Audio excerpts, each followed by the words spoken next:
Hello everyone and welcome to this April dev update summary. My name is Brian if you're new around here, and this is my New World focused channel. So if you guys are interested in more New World content and you have already not subscribed, I know that's a weird way of saying it, but either way, it works. Be sure to hit that subscribe button and be sure to come back and check out the other videos here on the channel. Now, overall, if you guys have been following New World to any degree, you know that they've been rolling out these monthly dev update videos, and you can go watch these for yourself. If you're interested, I'll include a link in the description for you if that's something that you want rather than my summary. But overall, they're usually jam-packed with a lot of information. Now, this month's update is a little bit of the exception, and so I want to kind of go over the key aspects, give you guys my thoughts as well as these points, but also look forward to the May update, in which that this really is pointing to May. May is where we're going to get our 3v3 arena PvP. It's where we're going to get our PvP reward track, and for PvP players, the best news of all is that no matter what PvP content you're doing, be it open world PvP, OPR, arenas, it's all going to count towards your reward track. So we'll talk about that here in a second. Now, they end the video, and that's actually where I'm going to start this video, giving us some stats. It's been 6 months release, and as Scott says, this is Amazon. We really love our statistics. So he shared some detail. Now, this isn't going to be what you want. This isn't active player numbers or total players, etc. But this is some interesting insight into how many wars and people have died and things like that. So at the end of the day, over 33,000 wars currently have been fought in the game. There's been over 8 million expeditions run. So when you just see these two different numbers, note that a lot of people are interested in these expeditions, which is a hint at to what they talk about with the expedition finder that is coming later this year. So we'll talk about that also some more as well. The most deadly enemy in the game is Captain Thorpe, with over 4 million people killed, I guess accounting for half of those expedition runs. And then finally, over 400 million people have actually died in Eternum. So at the end of the day, these are some interesting stats. I hope that Scott shares more with us about these numbers in the future, but yeah, that's going to be what it is. Okay, guys, here's the details. Here's the breakdown. As expected and as speculated, the April update is focusing on quality of life and bug fixes. Now, they say they've actually got over 1,500 bugs fixed since February, so almost double the amount of the February bug fix patch. And they've also done another 600 different polishes and minor tweaks and fixes overall, with the focus of being usability and performance with the April update. And that's what we can kind of see on the PTR going on right now. Now, they say they're really kind of the core, I guess, theme that they're always working on is the balance between fun and challenging. And so that's kind of their general focus. And that's really what we're going to start to see with these different quality of life, like the auto zoom into a settlement and things of that nature. So all in all, I wasn't expecting much for April, but I was really glad that the April dev update is really pointing towards May. And being that we're already halfway through April, it kind of makes sense that we're going to see May hopefully roll in pretty daggum strong. They went on to talk about obviously the various different events, aka marketing events, free-to-play weekend, double XP weekend.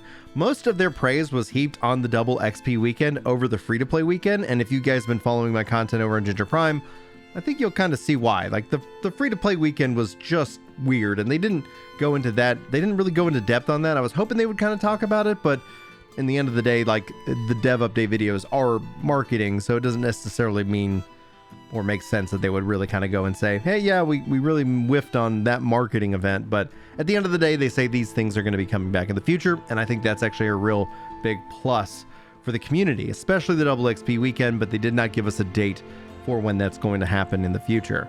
Then they shift into the current state of PvP, and this is something that gets me excited because I love the PvP in New World, and the fact is they kind of focus on the reward track. This, like I said, is an overall system that's going to help PvP, whether you're open world, OPR, arena, and it's all going to focus on both progression, so there's a progression system that's tied with it, and a currency that you're going to get rewarded for, and they call it salt, which I think is a clever name for a currency as it relates to 3v3. Now, PvP. On the 3v3, as my voice cracks and more, you actually can join anywhere from the map, and it's going to be a best of 5 to actually win the match. They've confirmed you can actually queue solo or with a team of people. So I think it's going to have a lot of flexibility. My guess is that we're going to see teams really defeat solo. So who knows if there's going to be some kind of balancing behind the scenes. I'll be sure to keep you guys up to date on how that ends up playing out in the long run.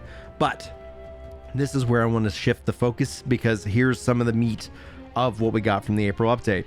The Expedition Finder. They confirmed this is not matchmaking. However, this is going to the dungeon and listing the post. Hey, we're going to go do this dungeon, so people can easily find it, so you're not having to shout in chat. But here's the kicker.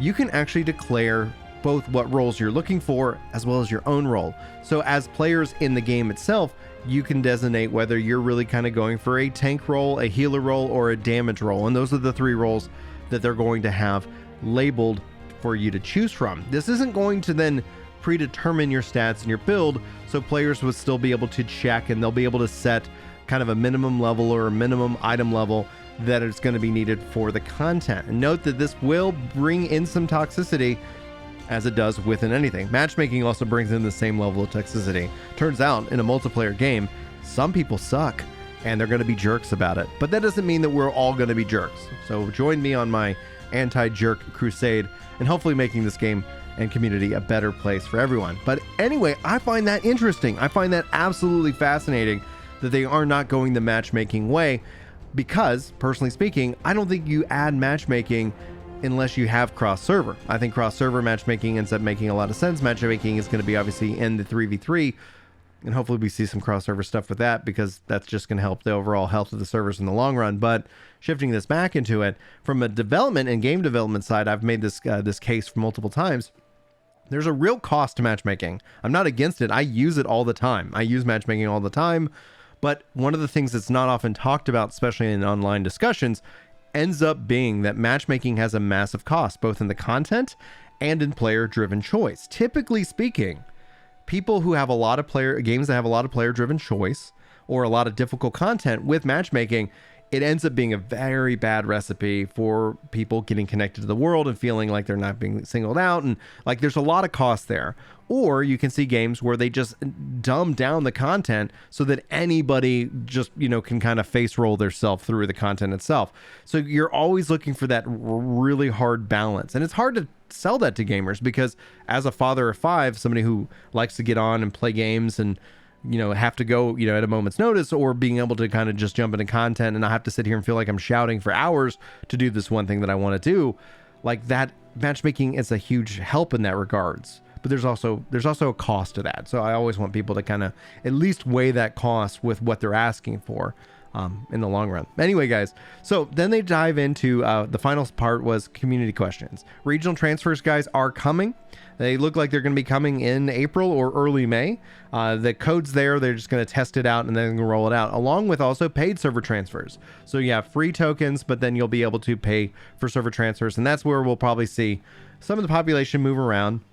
It's going to be interesting to see how that impacts the game in the long run, but it's been a long time coming. That's a feature that they really should have had in on day one, but here we are 6 months into the launch of the game, and it is what it is.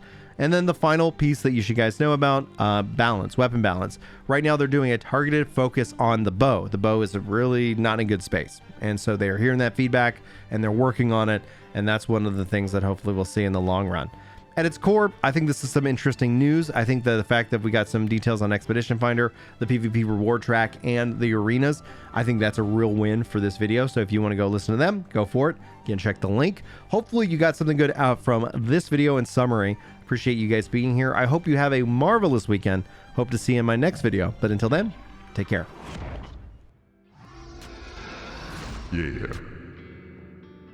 It's time to chill out on the couch and read some comments. That's right. You know me when it comes to Destiny. I'm off with a clan, and I'm glad you're feeling better. Oh yeah.